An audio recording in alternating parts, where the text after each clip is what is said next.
Moving forward, the other thing that, and it's sort of obvious in your answers so far, your responses so far, we're going to have to boost Nigeria's productivity, or shall we say, production capacity. And we're not alone here. I hear that African countries generally, have this challenge before them. We're one of them. In fact, we're looked up to as the leader in Africa. Your thoughts on boosting the productive capacity of Nigeria? Okay, well, I think having a president who is a businessman helps us because he knows where it pinches him. He understands that in a global economy, we're competing for serious investors. Right now, we have a situation where our legacy investors are leaving Nigeria in droves. The president has got to work night and day to ensure that he stems the tide, that these people stay and continue to invest in Nigeria. In order for them to stay here, we need to examine their issues. Take, for example, in the last administration, what happened with Ajib Zabazaba, and where President Buhari, even though he knew that they were going to bring almost a $28 billion investment into Nigeria, he didn't care. He said there's a court case, a criminal case in Italy, get it done and blah, blah, blah. But the investment could have continued while you are dealing with the court cases. He didn't care. Now, what we hear, rumors that Ajib might be on their way out of Nigeria. You need their investment in a time like this. Other countries are looking for these people, you are chasing them out. So this president must ensure that all the IOCs who are trying to leave Nigeria, that he cushions their concerns and ensures that these people stay in Nigeria. The people who are already in Nigeria are the people who are your marketers. They are the people who are going to tell potential investors that Nigeria is an investment haven, a good investment haven, that you can come and invest in Nigeria. But if they have bad experiences, why would people come and invest in Nigeria? So we need to make our country investment friendly. We need to remove all the bottlenecks. The former vice president was working on a scheme to ensure that the regulatory issues were removed.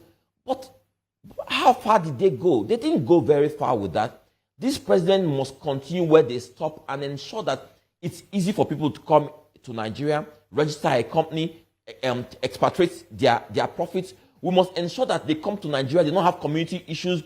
If we look at the main source of economy, which is oil and gas today, you understand that in the onshore areas, all the IOCs are trying to exit. Why? Because they're having community issues. You have people breaking pipes, kidnapping people, killing people there, and what have you. The security agencies must be alive to their responsibility. The failure of the previous administration and their complicity, just like what the GMD has said in the past, and what people like Asari Dokubo and Tompolo have said, must be stopped. We must ensure that we get rid of insecurity in the country so that people feel that this place is safe for them to invest. If your Nigerian middle class are leaving your country in droves, are you expecting to attract other people to come when your citizens are leaving? Absolutely not. So we must ensure that Nigeria is a safer place. We must ensure that key services, infrastructure works in Nigeria. Light, water, water view. If we have a situation where people who have trained for 6 to 8 years become doctors, and you're not paying them well, they don't have light, they don't have water, they don't have affordable housing, why would they stay in Nigeria? So we must address those issues, and I keep on coming back to this point. The president is not a magician. He's one man, he's one brain. The president needs an effective team, a smart team, a talented team, and he needs the buy-in of all Nigerians. Right now, what Nigerians feel is the pain and pinch of this economy. For them to continue to support you, they must see very quickly what your plans are to make the economy better. And I've given different ideas and suggestions on what the president can do with our creative talents, our youth, with our low-skilled workforce in training, retooling them, and exporting them. I always say this. I watch people from Cotonou, from Ghana, from Togo who come into Nigeria, and we bring them here, we pay them more because we say they are better carpenters, they are better electricians, they are better artisans in every area. Why? Their countries strategically invested in training them, certifying them, and pushing them out. Those countries now depend on the forex that these people are bringing to their countries. We have a huge population. We have an untapped potential in that area. Let's use our polytechnics, our colleges of education. Let's train these people. Certified courses, 3 months, 6 months, train them properly and push them into Africa. And let them start working for us out there. Let them start working for us here in Nigeria also. There are so many areas we can do well, but everything depends on the team the president puts in place to work with him and how patient Nigerians can be to ensure that they see his ideas and they see his ideas materialize. But by and large, I think this president has the right idea, but he's only one person. Let us see his cabinet very soon, and let us see how they come together to tackle the problems we are facing as a people. All right, let me bring in Mr. George, who has been waiting onto the program. Good morning, Mr. George, calling in from Ikeja in Lagos. Good morning, Uncle Yeri, and good morning to your guest. Yes. Uncle Yeri, I quite agree with what your guest is saying. Mr. Kachikwu. Because he said that those who are surrounding the president will determine how he is able to execute his policies and programs. Many of the things he is saying are already encompassed in the manifestos of the president. They are there. And he is applying some of them already. So when his cabinet is fully in place, I think that is when this subject should be tabled, so that we know who and who to be addressing in different sectors. From the ones he has appointed so far, I think some of them are making impact. For example, he has appointed a special advisor on taxation and revenue. And within a week or two, we are seeing policy in that direction. That's what I expect from the security forces as well. The enabling environment must be provided for investors to feel safe to invest in our country. So security is key, like the speaker said. Yesterday, I saw the soldiers, the military, displaying their wares on television. That's not what I want to see. You have this equipment. Go and use it to deal with the criminals who are not allowing people to travel from one place to the other. There are kidnappings here and there. Use the equipment and your know-how to deal with them. Okay. You don't need to show me those equipment. All right, Mr. George. I beg your pardon, but thank you very much for calling in, Mr. George. So, Mr. Kachikwu, he quite a number of subheadings there, but did you want to respond to anything or react, as it were? Yes. Yes, so let me react quickly.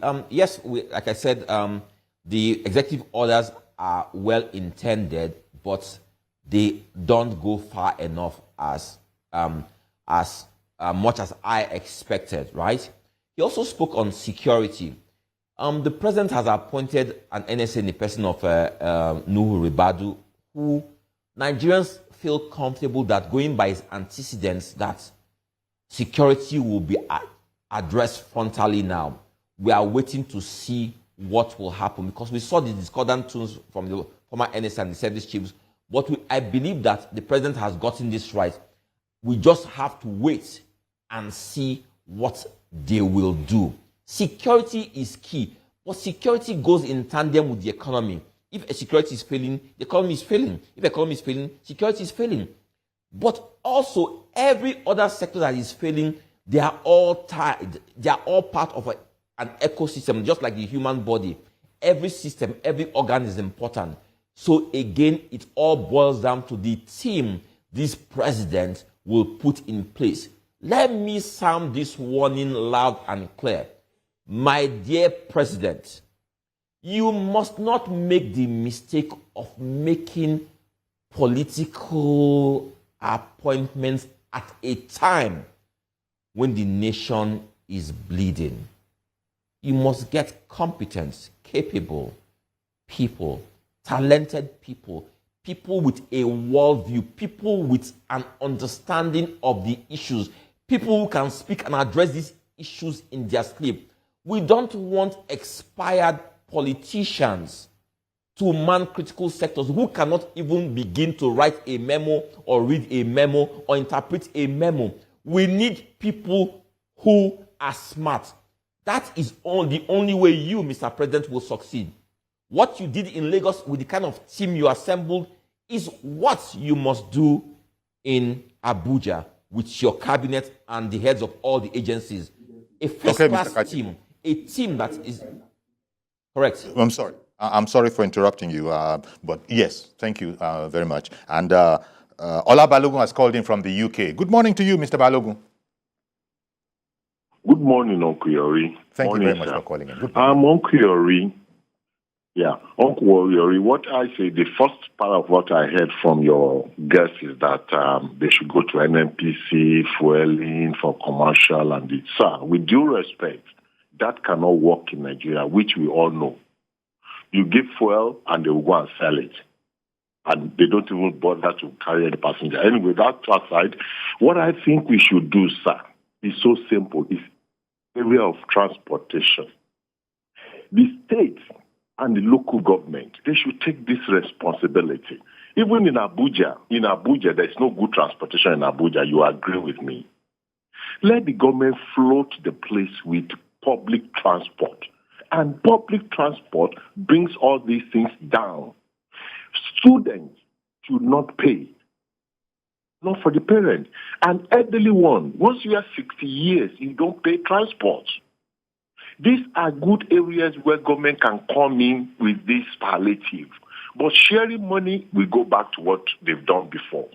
But giving fuel, I don't agree with it. Just like in London here, nobody gives you fuel. But we have full transportation everywhere.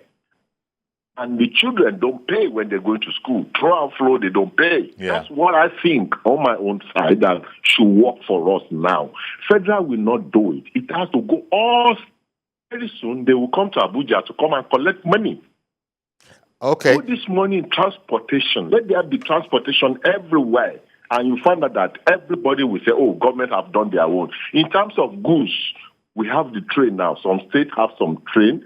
Then we need to now help those ones, like the trailers. I agree on that because they transport food from one point to another point. So that this thing will get to where we expect to get to. All right, then. I want to thank you very much, Mr. Balogun, for calling in and those points. Welcome back. And we're looking at fixing the economy, what President Tinubu must do. Our guest is Dumebi Kachikwu, the African Democratic Congress candidate in the 2023 presidential election.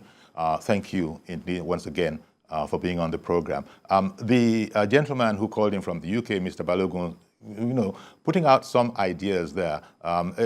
He probably grew up in Nigeria as well. And I remember when we were kids, there was the part of the attitude he was talking about in school buses. In fact, I think people in Lagos or in the West will remember the term Scully.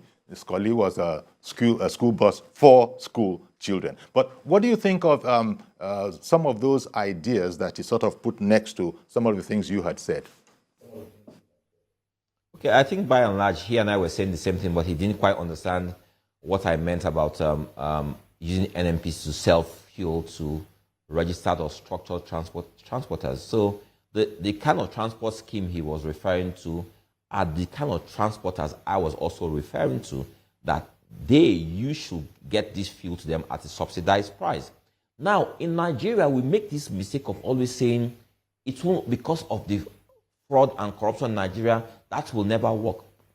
That means we just accept that as a people we have failed, that nothing will ever work, that we're corrupt people. Where does it start getting better? Where do we draw the line and say, moving forward, we must have put in place a foolproof system that ensures that corruption or abuses in the system are no longer there? We must not always plan and say, because we're a corrupt people, that plans that or schemes that work in other parts of the world will not work in Nigeria, and so our people shall suffer. No, we must utilize those same schemes, those same ideas, those same strategies, but make them foolproof to the fraud and to the inherent weaknesses in our people as a whole. So if you give registered transporters fuel through NNPC pump stations, you must ensure it's a foolproof system that does not allow them sell that fuel. That's why I said they must be registered, and you come up with a foolproof system. Again, what he might not understand is that a lot of the state governments have privatized their state-owned transport companies. They were not running them efficiently, which again is a problem. Now, those they've privatized these things to, how well are they running the schemes or the transport companies, or were they just given to cronies?